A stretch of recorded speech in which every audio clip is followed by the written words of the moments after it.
isang nakakairitang status o post ng kaibigan mo sa social media, papatol ka ba o shut up na lang?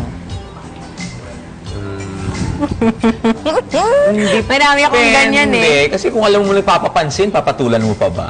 Pwedeng gitna. Yun nga. Depende sa mood mo, depende sa talak niya. Depende sa talak niya. Oo. Ano yung magpapapatol sa'yo? Pag mali yung sinasabi, like, halimbawa may natatapakan siyang tao or something like that. Or wrong info. Wrong info.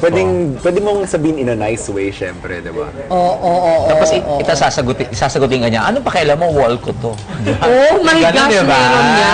May Pero ganun kung na, close diba? friends kayo, hindi ka din naman niya siguro basta-bastang, Right. oo, gaganunin. Pero di ba nga, Mars, dyan nga nagsimula yung mga pag-unfriend sa social media nung Unfriend and bago blocking. mag-eleksyon. Grabe. Sa hindi pagkakasundong opinyon. Oo, may mga pinaglalaban. Oo, kasi nga marami ang best in patol. Yes, totoo Best in din. patol. Best in Totoo patol. din. Pero kung, alimbawa, sa post mo maraming comments, parang okay lang sa akin yun. Kasi parang, wow, sikat pinag-uusapan yung ano ko. Or yung people post can ko. relate. Something like that. Okay lang, pero kung siguro ikaw, parang medyo depende. Next.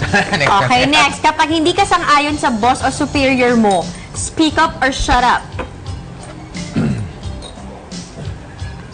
Speak up, chika. Speak up din. Speak up din kung alam mong tama at True.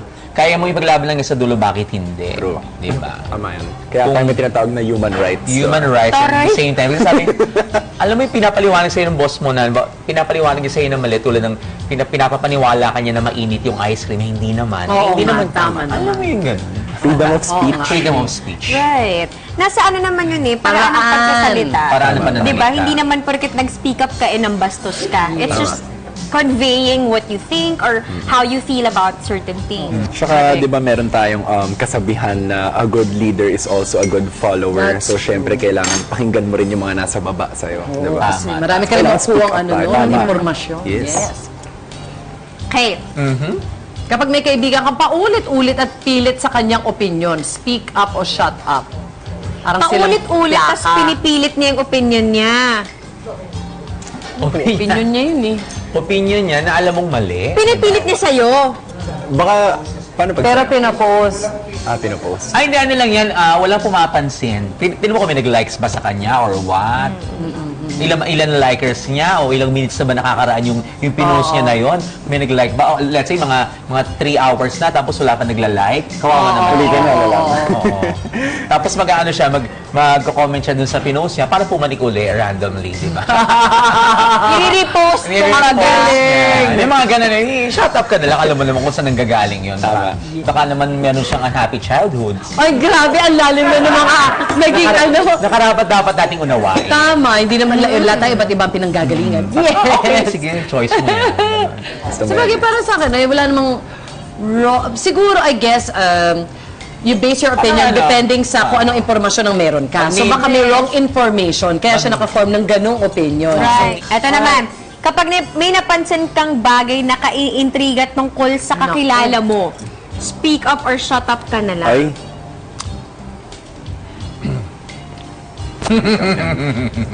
Lalo na kung hindi totoo. Oh. Or kilalang kilala mo na lang Close yung mo talaga. tao, tapos na-overhear mo, tapos parang iba yung kwentong nakarating, at alam mo rin naman yung totoong kwento talaga, Oo nga. yun siguro speak up. Kung hindi ka sure, syempre shut up. Pero kung medyo sigurado ka sa nangyaring sitwasyon, At nandun ka, magtatanggol mo. oo naman. Definitely. pero pag di mo close siguro, parang wag mo na lang siguro pansinin. Kasi hindi ka sure kung ano mangyayari doon sa pagsusumbo. Kasi yun minsan yung nangyayari, or pagtatanggal, or kung sabihin mo man doon sa pinag-uusapan, di ba, which is your friend, tapos hindi naman kayo super close, di ba? Hindi mo alam, ending, mami, ikaw pa yung masama. Parang gano'n. So, i-weigh mo din siya. So, like, kunwari, meron kaming, this is the other way kasi parang not just you defending doon sa situation, pero actually, do you tell your friend also, di ba?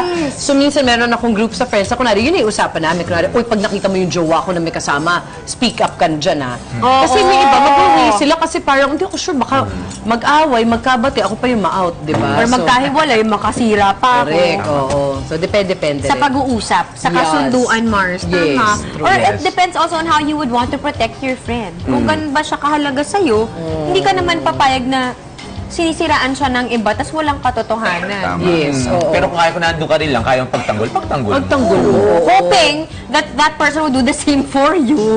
Yes, Diba? Kasi of parang course. hirap naman na meron ka Good palang sa ating power to actually change kung ano man yung perception ng taong yun about your friend, lalo na kung hindi totoo, di gawin mo. Tama. True ka dyan, Mars. True yan.